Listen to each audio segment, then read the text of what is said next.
साहब मैं अगर आपसे ही कर पाऊं, मैं ये पूछना चाह रही हूं आपसे कि मामलात किस नहज पर चले गए हैं जो आप समझते हैं कि पॉलिसियों की जो सिमत है वो बहुत गलत है और उसका अब कोई हल नहीं है सिवाय इसके कि इस्लामाबाद में आकर एहतजाज रजिस्टर कराया जाए। तो ये फरमाइएगा कि ये क्यों ये वाली नौबत आन पड़ी, आपको किस पॉइंट पे लगा, किस पॉलिसी में आप सबसे बड़ा प्रॉब्लम या खला महसूस करते हैं। और ये भी फरमाइएगा, मुस्तफ़ा नवाज खोखर साहब की ट्वीट देख के हमें खासी हैरत हुई क्योंकि उन्होंने जो ट्वीट की है वो भी बड़ी एक तरह से नेगेटिव ट्वीट है मौलाना साहब के हवाले से। और उन्होंने कहा है कि मौलाना साहब ना इधर के हैं ना उधर के हैं, ना अपोजिशन में हैं ना हुकूमत में हैं। और मतलब ये क्या वजह बनी कि अपोजिशन इत्तेहाद के ये जो हैं, ये जो तहरीक तहफ़्फ़ुज़ आईन पाकिस्तान, वो इस तरह की तनकीद कर रहे हैं मौलाना साहब पे। बहुत शुक्रिया मोना। देखिए, पहला सवाल आपका इस्लामाबाद के या मौलाना साहब की इस तकरीर के इस क्लिप के हवाले से था कि क्या चीज़ हमें ऐसी महसूस हुई है। देखें, ये आज की बात नहीं है मोना, ये तकरीबन आप इसको उस हाइब्रिड रजीम की इब्तिदा से ले लीजिए जब 2018 में पहला इंतखाब हुआ था और वो इस हाइब्रिड रजीम के इस फार्मूले के तहत या इस फलसफे की बुनियाद पर हुआ था।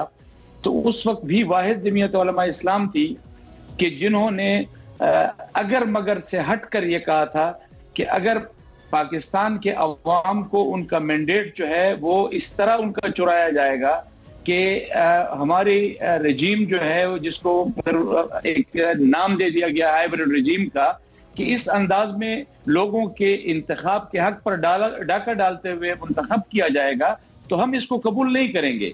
और ये इब्तिदाई आवाज थी जब उस वक्त थी जब कोई भी इस तरह की आवाज उठाने की सकत किसी में भी नहीं थी। तो जमीयत उलमा इस्लाम मैदान में आई थी और उन्होंने इमरान खान साहब की हुकूमत के खिलाफ 14 मिलियन मार्च पूरे पाकिस्तान में किए थे। फिर उसके बाद आज़ादी मार्च के करीब आकर फिर मुस्लिम लीग नून के हमारे दोस्त और हमारे पीपल्स पार्टी के दोस्त हमारे साथ हम नवा बने थे, सिर्फ आवाज हमारे साथ मिलाई थी। और फिर उसके बाद बाकायदा एक अपोजिशन का इत्तेहाद बना और ये आखिर तक जो है वो हुकूमत के अंजाम तक बात चली। उसके बाद देखे 2024 का आप इलेक्शन देख लीजिए, बेनिफिशियरी चेंज हुआ, उस हाइब्रिड निजाम का बेनिफिशियरी चेंज हुआ, लेकिन जमीयत उलमा इस्लाम का स्टांस वही रहा जो 2018 के इंतखाब के बाद था। तो आज भी हम ये समझते हैं कि जब तक पाकिस्तान के अवाम को उनके इंतखाब का हक नहीं दिया जाएगा तब तक ये पार्लियामेंट भी बेमानी होगी, उसमें बैठना भी बेमानी होगा। ये और बात है, अब अगर हम यहाँ निजाम के खिलाफ एक बात करते हैं, एक निजाम डिलीवर नहीं करता, तो फिर हम पाकिस्तान की निजाम से निकलने की बात नहीं करते, हम निजाम के अंदर इस्लाह की बात करते हैं। लेकिन उसकी अफादियत पर सवाल उठाया गया है, पहले भी उठा था, आज भी उठा है और ये उठाया जाता रहेगा। उस अच्छा, वक्त तक उठाया जाता रहेगा। इंजीनियर साहब, एक बात का और इजाफा कीजिएगा कि अब गंडापुर साहब तो तब्दील हो गए हैं, वजीर आला नए आ गए हैं, तो अब आपकी कोई दोस्ती नहीं हो सकती तहरीक इंसाफ से, क्योंकि सबको ये बावर है, पता है कि गंडापुर साहब दरअसल जो हैं कई मरतबा मौलाना साहब के साथ उनकी हम आहंगी नहीं हो पा रही थी और इसी वजह से पीटीआई और आपके दरमियान इतने ज्यादा फासले थे। तो अब ये फासले कम हो सकते हैं सुहेल आफरीदी के आने के बाद? देखिए मोना, जरा थोड़ी सी मिसपरसेप्शन थी इस हवाले से कि गंडापुर साहब ये यकीनन कोशिश करते थे, इसमें कोई शक वाली बात नहीं है। वो ये कोशिश करते थे जब भी हम तहरीक इंसाफ और जमीयत उलमा आपस में करीब आती थी और हम बैठते थे, हम बातचीत करते थे, हम एक मुत्तहिदा अपोजिशन के तस्वर के साथ एक दूसरे के साथ बैठा करते थे और द मोमेंट उनको ये फील होता था कि जी ये अब चीज शायद किसी एक किनारे तक जाए तो वो एक ऐसा बयान मौलाना साहब के खिलाफ देते थे। किसकी इमामत देते थे मैं इसमें नहीं जाना चाहता, ये तहरीक इंसाफ के साथ ही मेरे भाई हैं शायद खटक साहब, ये बैठे हुए, ये खुद पीटीआई के अंदर का सवाल है, हम नहीं कर सकते। लेकिन ये मिसपरसेप्शन है कि हमने कभी भी इस बुनियाद पर अपोजिशन के इत्तेहाद में रुकावट नहीं बने कि जी गंडापुर साहब हैं, हमारे कुछ पीटीआई के लीडरशिप के साथ शेयर कर चुके हैं। जब तक उस हवाले से उनकी कोई एक डेवलपमेंट सामने नहीं आएगी शायद ये चीज आगे चल नहीं पाएगी।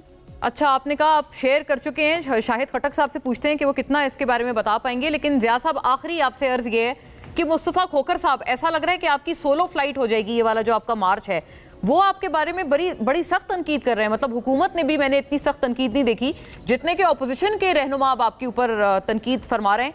मुस्तफ़ा खोखर साहब कहते हैं मौलाना फजलुर रहमान की छोटी सी ख्वाहिश क्या है, اسٹیبلشمنٹ تحریک انصاف کے ممبر انہیں توڑ کر دے تاکہ وہ اپنے بھائی کو وزیر اعلیٰ بنا سکیں. ایک بندہ بھی نہیں ٹوٹا.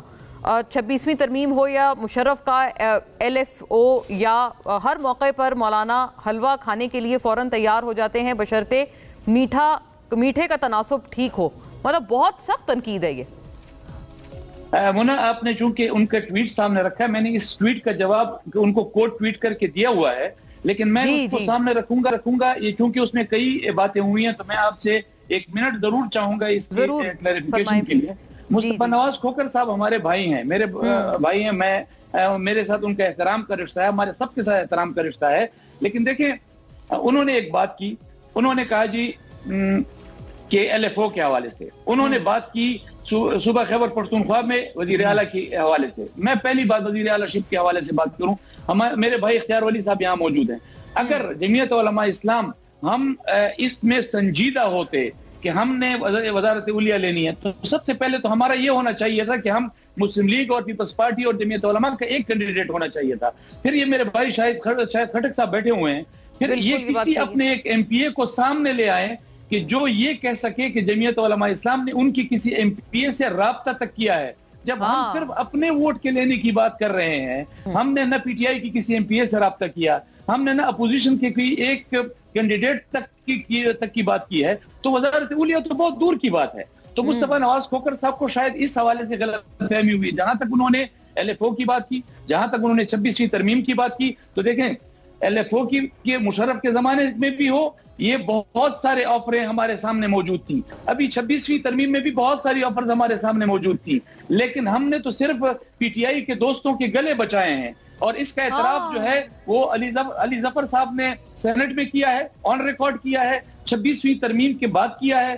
اسد قیصر صاحب نے پارلیمنٹ کے فلور پر کیا ہے, آن ریکارڈ کیا ہے. عمر ایوب صاحب نے پارلیمنٹ کے فلور پر کیا ہے, آن ریکارڈ کیا ہے کہ 26ویں ترمیم میں مولانا صاحب نے جس انداز سے ساری سچویشن کو سنبھالا ہے, ہم ان کو خراج تحسین پیش کرتے ہیں.